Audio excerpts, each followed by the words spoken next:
What a great honor to be here this evening. Good evening, distinguished guests, friends, and colleagues. I'd like to thank the Public Policy Forum for awarding me this very great honor, which has come as a huge surprise and a great delight at the end of a demanding year. 6 years ago, when I started to lead the Ocean Frontier Institute, or OFI, I noticed the immense challenges presented by the gaps in understanding between ocean research and public policy, industry, and the public. The very nature of the research enterprise, it's an exacting field of endeavor, and it generally demands the full focus of those who dare to devote their lives to it. When I mentioned the rich discussions I was having with politicians and policymakers, the reactions from colleagues often ranged from mild interest to sort of a dismissive shrug and a bit of an eye roll. And comments included, well, better you than me, or, well, it's a little bit of a waste of time. And I'm not really interested in politics. So politics. We can describe politics as a dynamic landscape of power and action that we walk through daily. Instead of an unnecessary irritant, mapping a political landscape, both small and large P political, becomes a basic necessity to navigate the professional world. We can identify mountains to climb, hidden chasms, traps, and places of refuge. And importantly, all of these places, navigators and gatekeepers.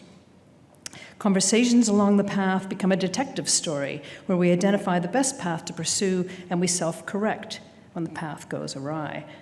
Rounding the corner at an ocean research conference, one can see, here be dragons. And I have to admit, I personally started as a true naive, not knowing what to expect, always optimistic, learning quickly from many, many mistakes. I've been fortunate enough to have some very wise companions on this journey helping me find the right path. And two of these I have the pleasure to welcome this evening in the room, John Risley and Catherine Blewett. In 2020, the gap between researchers' understanding of the ocean's role in climate change and the understanding of policymakers was sort of a gap hidden in plain sight. And Catherine had just joined OFI as policy advisor, and she heard scientists reflecting on the fact that the ocean controlled the global climate. This was something that we know, we understand, and absorbs 90% of the heat and has taken up 30% of the carbon dioxide that humans have emitted. And she turned to me abruptly and said, policymakers are simply not aware of this. And she had identified a chasm that urgently needed a small but mighty bridge to move research knowledge into the policy arena and vice versa.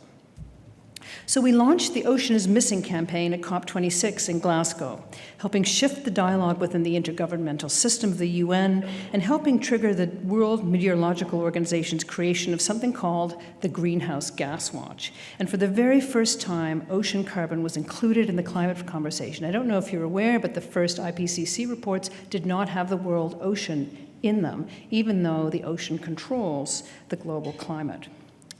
We also mapped the ocean climate nexus within Canada, and we discovered that there really isn't a clear nest for the ocean's role in climate in the Canadian government system. Our American colleagues are actually advocating for an entirely new government agency just for ocean and climate. And failing this in Canada, we must continue to persevere across multiple agencies, and that's really a challenge. This urgency grows as a new industry is exploding, selling ocean carbon credits by pulling carbon dioxide from the atmosphere and storing it in the ocean. Carbon dioxide removal, or CDR, is a critical activity to complement decarbonization. And because of its huge storage capacity, the ocean is the most likely place that this carbon can successfully be stored. In Canada, the MCDR industry, as it's called, is actually centered here in Nova Scotia. It's initiated, it's supported, and it's critiqued by the top-flight ocean research community. We need to effectively regulate this potentially major industry. And right now, this week, there's a big debate happening in the intergovernmental system about the London Convention, where we've had, over the last week, several conversations with ministers who are trying to formulate a well focused Canadian policy here. And some of the best discussions we're having are with the Canadian Senate, and I'm very pleased to share that we're supporting Nova Scotia Senators Stan Kutcher and Colin Deacon, who have championed a Senate study on marine carbon dioxide removal, which has just been launched at the end of September, and the outcome will be in May 2025. So we're very, very excited about that. And Colin showed up last night in Ottawa at a function that we had bringing international policymakers to Ottawa to talk about ocean observation, and it was great to have him there. So the Canadian Senate has been a great support. We're also discussing the Ocean Climate Nexus with banks, with insurance companies, with small startups, and with philanthropy. We've learned an enormous amount from John Risley, and he's opened doors with key stakeholders. I must say, the learning actually seems to go both ways. John had managed to arrange a meeting for us about a month ago with a senior executive of a large Canadian bank. And I didn't want to focus too much on the oceanography, on how the North Atlantic impacts and controls the global climate. So I was shying away from doing that, but John leapt up to the front of the room and started to lecture the bank leaders on ocean circulation. And we think that John is well on his way to earning an honorary doctorate in ocean climate and physics. And what of the Ocean Frontier Institute's future endeavors? First, I'd like to acknowledge a few people here. First of all, my husband, who has supported me in everything I do, and without whom I would not be here for you today.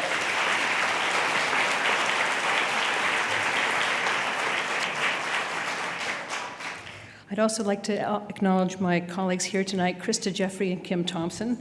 Krista for her steady, steadfast support of my work through thick and thin, and Kim for her visionary guidance through every conceivable administrative swamp.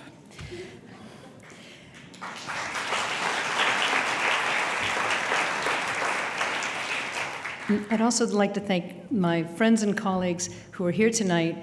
They keep me honest, talk straight, ask questions that I don't always want to answer, and without them, I would not be here today.